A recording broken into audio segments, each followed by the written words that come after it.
light the fire. You place the flowers in the vase that you bought today.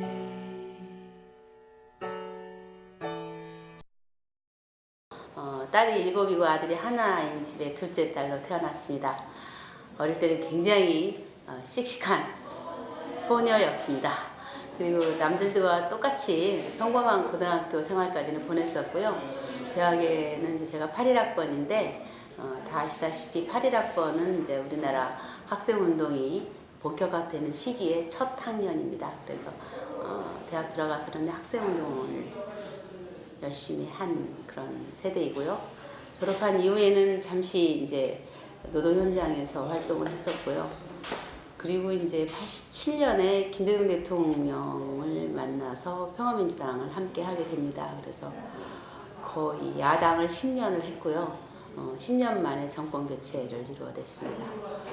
제가 당에서 주로 했었던 일은 정세 분석이라든가 언론 분석 쪽 일을 많이 했고요.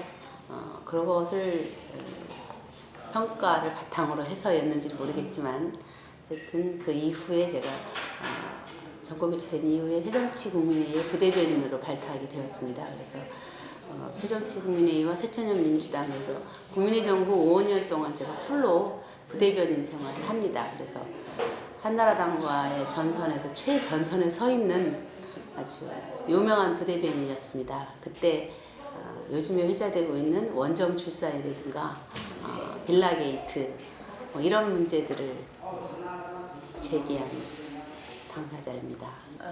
국민의 정부 5년 동안 꼬박 부대변인을 하면서 한나라당과의 전선에 최전면에 서는 부대변인으로 활약을 했습니다. 그 당시에 제가 남긴 조어들이 빌라게이트, 원정 출산 이런 것들이 있습니다. 그래서 참 제 인생에서 가장 열심히 살았던 해를 기억하라면 저는 제가 부대변인으로 일했던 5년을 저는 기억합니다.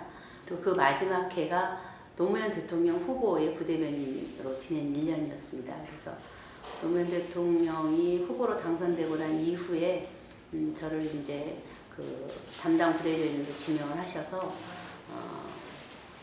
대통령이 당선된 이후까지 그분의 아침부터 저녁까지 모든 일과를 수행하면서 대언론 참고 역할을 했습니다. 그래서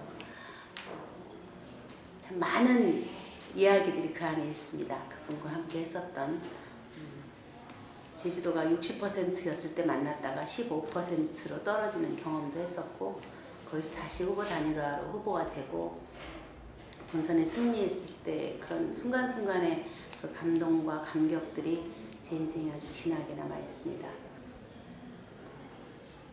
그리고 이제 대통령이 당선되시고 난 이후에 저는 청와대에서 국내 언론 비서관과 정무위 비서관을 했습니다. 그리고 비서관을 하고 난 다음에 이제 당에 열린우리당이 창당되고 나서 열린우리당에 와서 비례대표로 국회의원에 당선이 되었습니다. 저는 낙점 받은 비례대표가 아니라 경선을 통해서 여성 3등을 했습니다. 그래가지고 국회의원 4년 하는 동안에 당 대변인도 하고 비례대표 초선의 여성 의원으로서 경기도당 위원장에 직선으로 당선되는 그런 뭐라 그럴까 약간 그런 기억들도 있지만 저한테 국회의원 4년이 남겼던 가장 그 나름대로 의미 있다 생각하는 것은 정무위원회 활동을 하면서 재벌개혁 문제를 본격적으로 했었다. 그런 점에 대해서 저 스스로에 대해서 굉장히 자부심이라 할까 그런 게 있습니다. 저는 재벌개혁 문제가 그렇게 어려운 일이라고 하는 것을 미처 생각하지도 못했고 제가 정무위원회 갈 때 그 문제가 저를 기다리고 있는 줄도 몰랐습니다. 그런데 첫 번째 국회에서의 쟁점이 요즘 많이 얘기되고 있는 출자 총액 제한 제도라고 하는 것을 어떻게 하면 좀 더 강하게 부활시켜서 재벌들의 문화발식의 확장이라든가 이런 걸 막아낼 것인가 하는 것을 주 내용으로 하는 공정거래법 개정안이 있었습니다. 그런데 저는 재벌들이 그렇게 저항을 할 줄은 생각하지 못했고 또 한나라당 의원들이 그렇게 열심히 재벌 편을 들 것이라고는 상상할 수가 없었습니다. 그때 우리가 좀 더 열심히 철저하게 했었더라면 지금과 같은 양극화의 문제라든가 재벌 경제 집중 현상을 막아내는 데 좀 더 기여할 수 있을 텐데 그 당시 우리 17대 국회가 초심을 잃고 흔들리는 바람에 지금과 같은 양극화 현상이 심해진 거에 대해서 상당히 가슴 아프게 생각합니다.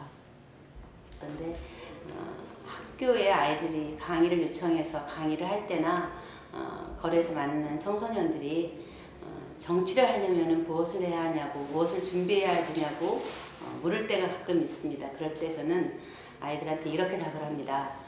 아줌마가 멋있게 보이려고 하는 얘기는 아니고 아줌마는 진심으로 그걸 생각을 한다. 정치는 기본적으로 사람과 세상에 대한 사랑이라고 나는 생각을 한다. 그래서 너희들이 정치를 하려고 생각한다면은 사람과 세상에 대한 사랑의 눈을 기르는 것이 중요하다고 생각한다.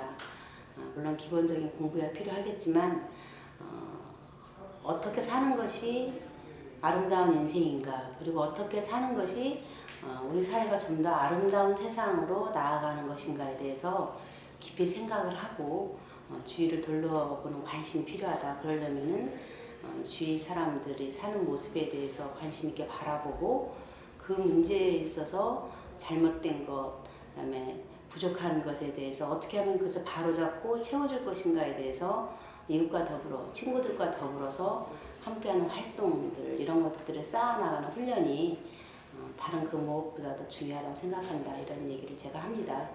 그것은 아이들에게 하는 얘기이기도 하고 저 자신에 대해서 하는 이야기이기도 합니다. 정치가 존재하는 이유는 서러운 눈물을 닦아주는 것이다. 이런 얘기도 있지만 우리 주변에 또 우리가 살고 있는 이 세상이 조금씩 한 발짝씩 앞으로 나아가면서 보다 많은 사람들이 행복하게 살 수 있도록 잘못된 것과 부족한 것들을 바로잡고 채워나가는 것, 저는 그것이 정치가 아닌가 이렇게 생각을 합니다. 지난 가을에 제가 강한 아줌마 약한 대한민국이라는 책을 썼습니다. 그 책을 통해서 고양시 주부들의 일자리 문제, 노동 현실 문제에 대해서 고민하는 시간을 가졌었는데요.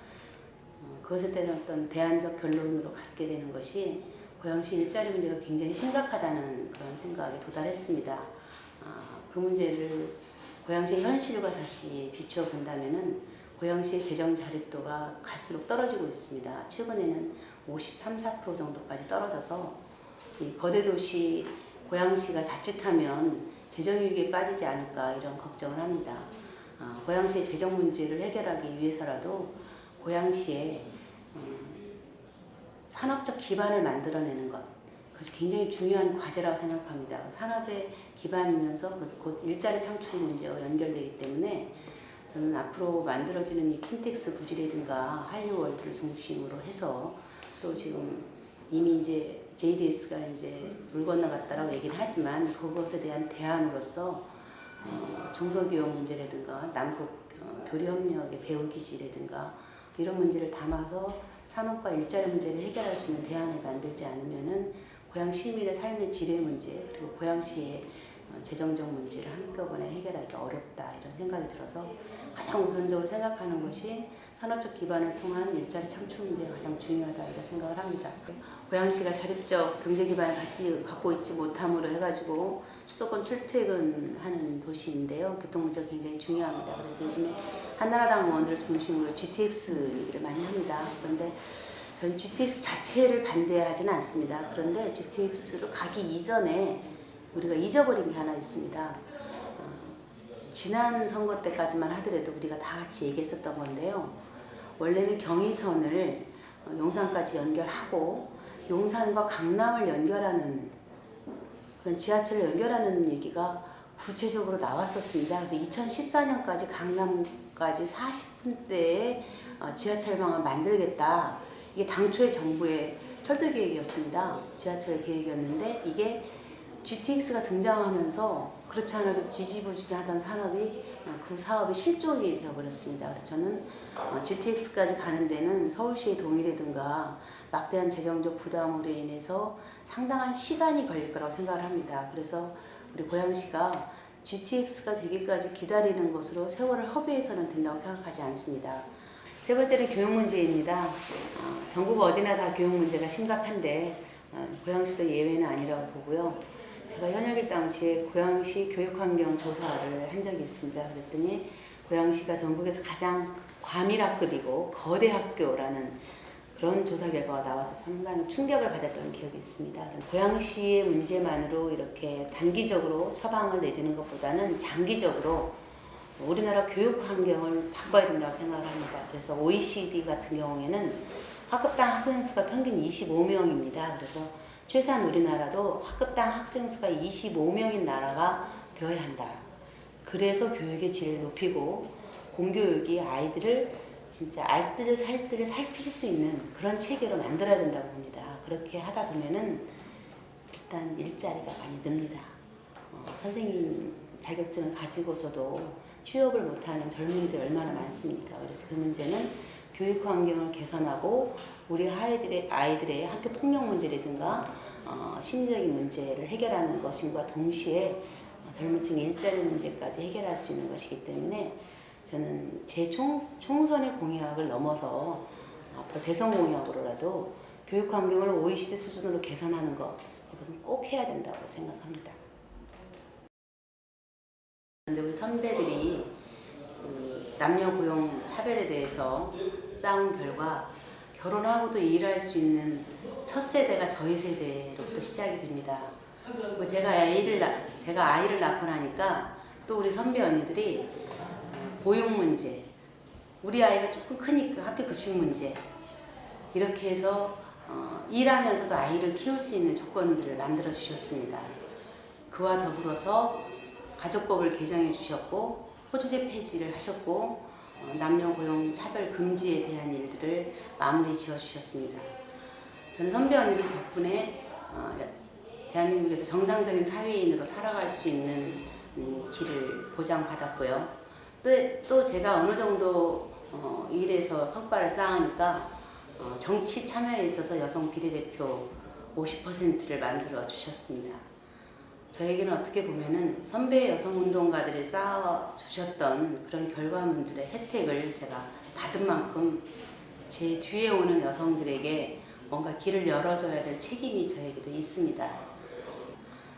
저는 우리 민주당에서 현역 여성 국회의원을 빼고 나면은 나름 지역 기반이 튼튼한 정치인에 속합니다. 그래서 저한테는 어쩌면 여성 15%라 의무공천이라는 게 필요하지 않을 수도 있습니다. 그러나 나에게 필요 없다라고 해서 다른 여성들에게도 필요 없는 것인가? 그건 아니라고 봅니다.